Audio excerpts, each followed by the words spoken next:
G'day ice cream lovers, my name's Steve Christensen. Welcome to this episode of the podcast, or the show as we're calling it. We're going to talk about Belgian waffles here.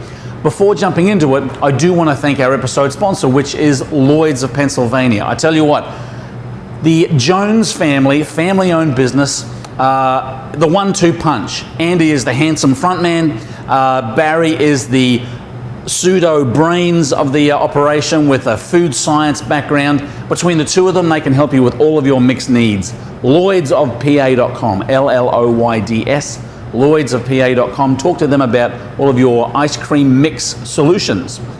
Now, ice cream lovers, I do want to talk in this video a little bit about Belgian waffle and Belgian waffle sundaes.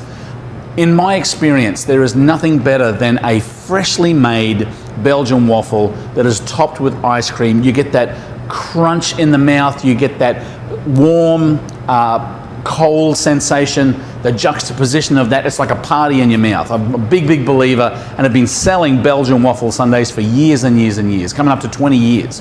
So we're going to talk in this episode a little bit about how to make them, what the idea is, how to use the equipment, and look forward to seeing you as we strap on the GoPro.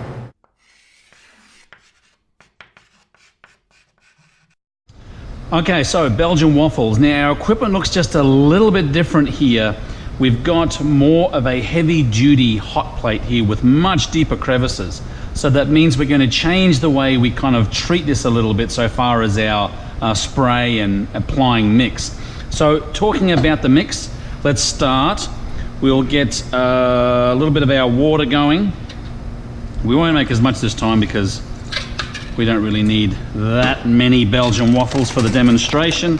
Again, we've got Tobacco Belgian waffle mix. Same deal, same great deal. I sound like a salesman. I'm not their salesman. I'm just saying that if you use this Belgian waffle mix and use the machine, as long as you keep using this mix, anytime something goes wrong with this machine, they'll send you a new one.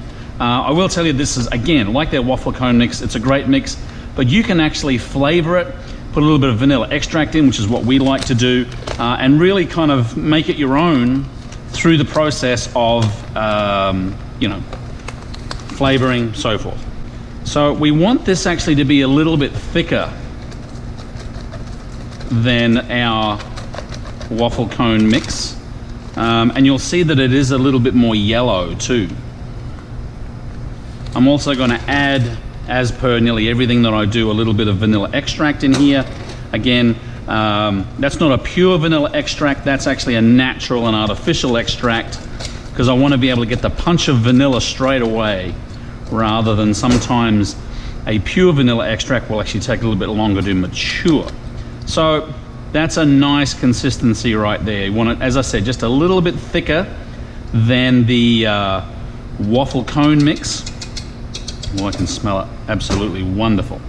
So, as I mentioned, a little bit more different here so far as the application. Same principle goes with this unit in that I have a secret button here that if I want to change the thermostat, I press the secret button, I press the start. Oh, geez. Press the secret button, press the start, and it gives me my degrees. This one's set at 380. Hit the secret button again and it takes me back to that 328 minute or whatever you want to have it set on.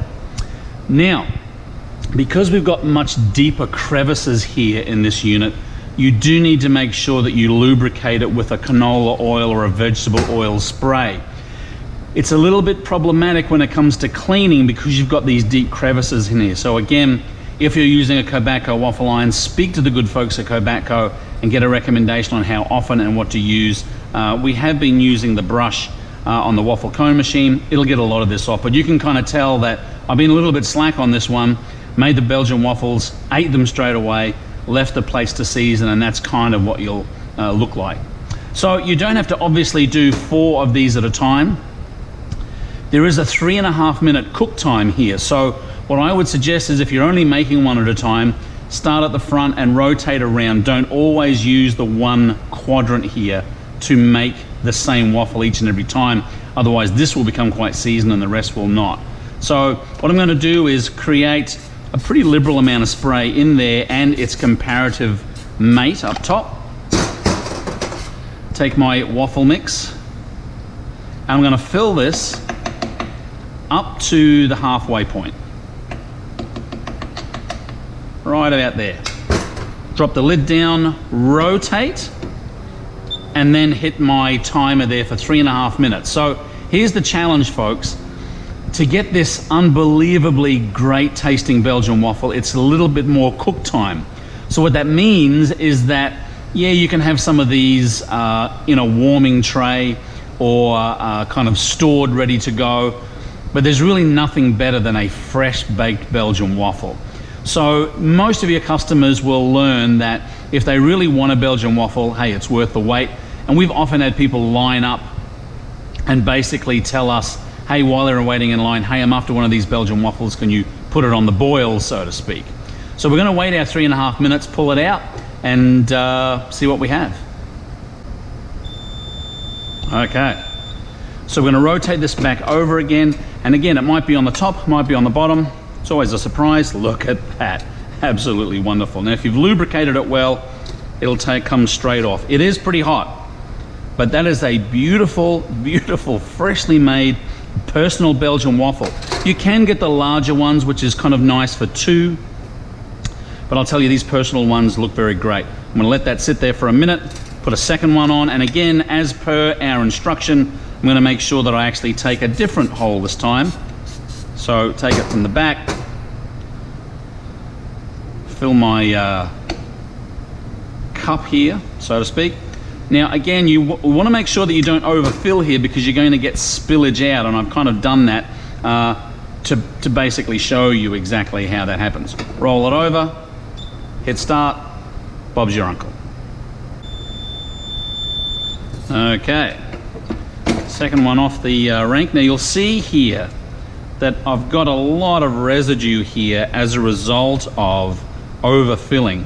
So you do want to make sure you can kind of tap that off, but you don't really want to have to do the work. So if you can, try and make sure that you get a nice, crisp, clean waffle by not overfilling it. Now, the beauty of this is where my favorite comes in. So you take a scoop. Again, we're using this beautiful vanilla bean ice cream. Drop it right on the top there. Maple syrup. You can put a little bit of whipped cream on there if you want.